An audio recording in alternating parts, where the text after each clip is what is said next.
What? He really liked me and now he's ghosting me? I had the same experience. We were texting messages this long. Wow. We were on the phone talking until 3 a.m. in the morning. I felt like we have so much in common. And all of a sudden, Out of nowhere, he disappeared. He basically ghosted me. I felt sad. I felt angry.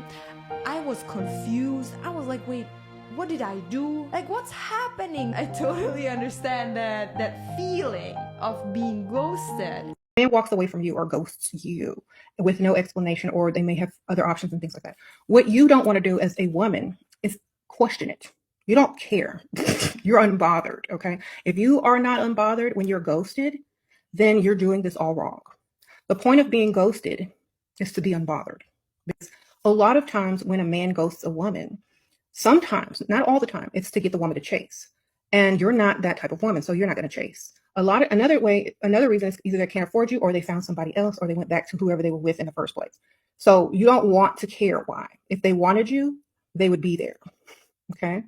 So don't ever question why a man ghosts you. If they come back into your life, charge them. Admission. Man disappearing with no explanation. For example, you've been talking to this guy, everything was great, and then at some point he just stopped texting you, stopped calling you, and stopped even answering your messages.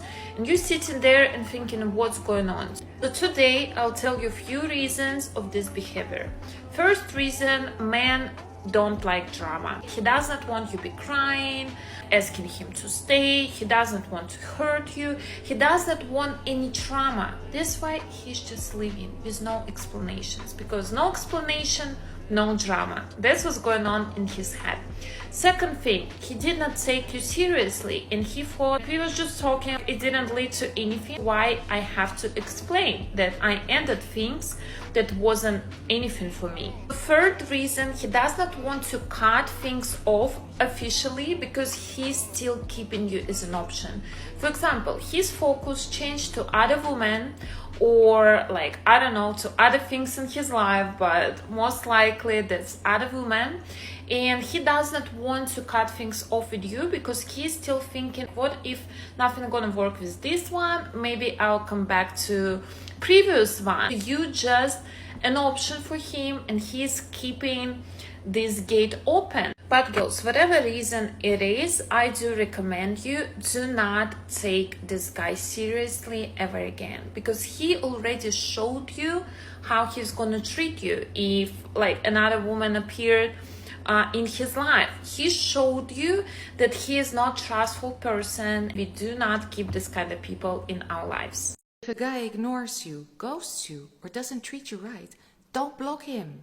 You want to block him to show him that you don't accept his disrespect. But the message you're actually sending him is that you're so annoyed because you care so much about him. It's literally your reaction to his bad behavior. You should be happy that he ghosted you, because at least now you know what kind of guy he is. What you should do is show him that you don't care, and you do that by actually ignoring him, because he doesn't deserve to know that he hurt you by ignoring you. Fall for the okie doke when a man just randomly disappears on you. You just let him disappear. The problem with a lot of women, they be feeling like they have some connection with these men, and then they get upset with themselves and vulnerable, you know, crying and blowing up the man's phone and double texting him because she's trying to figure out what just happened. Ain't nothing happened. You probably just didn't give the cat up easily. That's why he's disappearing on you. That's why he's slowing down on texting you. You don't fall for it. You don't fall for the bullshit. You just say to yourself, all right, I know what this is. I know what this is. And that's just too bad. He want to disappear? I can disappear even better. And once he realizes that you're not texting him, you're not blowing his phone up at all, you're not calling, you're not doing anything but living your life, that's when they come back. That's when they want to kiss your ass. And they also have to do the work now. Here's what to do when he finally decides, after ghosting you, he finally decides to text you back, okay? He decides to text you, you know what I mean? You ain't heard from him in weeks. Days, weeks, maybe even months, right? He finally decides to text you. Okay. Here are some simple steps on what to do. And this can be for and apply to both men and women, both really, right? Listen up.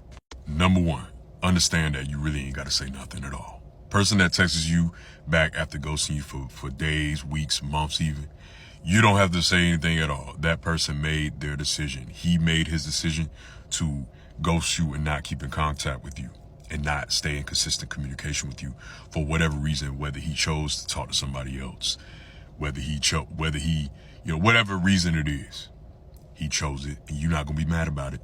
You're just going to accept it and move on. Number two, if you do want to say something, because let's be for real, a lot of people, when they get ghosted, they feel some type of way. All right. Listen, you say something, you ain't got to say much at all. Just say, hey, that's it. Keep it short, sweet, simple. Don't come off as desperate. And number three, by you giving short responses and replies, he's going to wonder what's wrong. And you can simply reply and say, nothing's wrong. I just don't find inconsistent people attractive. It's simple. Like and share for part 2. Send him a huge text letting him know what he missed out on and how he's never going to find a woman quite like you. I'm kidding, don't do that. No, if he's ignoring you, here's what you do. You quietly move on because you don't deserve to have to fight for somebody's attention or somebody's effort. As a dating coach, I can assure you one thing.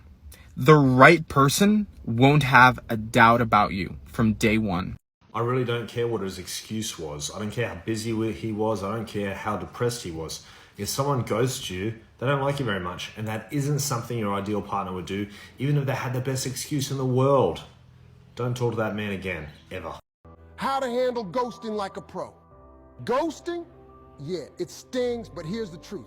It's not about you, it's about them. And it's time to take your power back. First, don't chase. If they ghosted, that's on them. Don't waste your energy on someone who can't even communicate. Let them go and reclaim your confidence. Second, focus on you. Ghosting isn't rejection, it's redirection. Level up your self-love, hit the gym, learn something new, and glow from the inside out. Finally, don't wait around. The right person won't leave you hanging. So keep moving because you're worth more than their silence. Stay confident, stay unbothered, and remember, you are a catch. Your value is sky high, and they don't get to define it. What should you do when a man ghosts you? Well, the reality is that it's not your fault, and it's not your responsibility that someone else couldn't communicate to you the things they needed to communicate. When most people ghost, it's because they carry their own insecurities, their own pain, and or their own sense of deception. They are too weak, insecure, feel inadequate, need to compensate by being in control, by ending the relationship. Maybe there's a fear of abandonment, there's a fear of rejection. That the weak comment isn't a judgment call on them. There's a weakness in the nervous system, there's a weakness in the mind that says, if I don't take control of the situation, if I don't hurt someone else, then someone else is going to hurt me. And unfortunately, those that get ghosts just collateral damage for those that are ghosting. So recognize that it's not your fault and it's not your responsibility. Now, you must grieve that process and you must address whatever insecurities or pain come up for you as well. If you're feeling a sense of loss or low self-worth, or that this is a pattern in your life, again, it's not your fault, but look at that. Take this as an opportunity to slow down your dating and really get clear on who you are, what you want, what your boundaries are, and what your value is.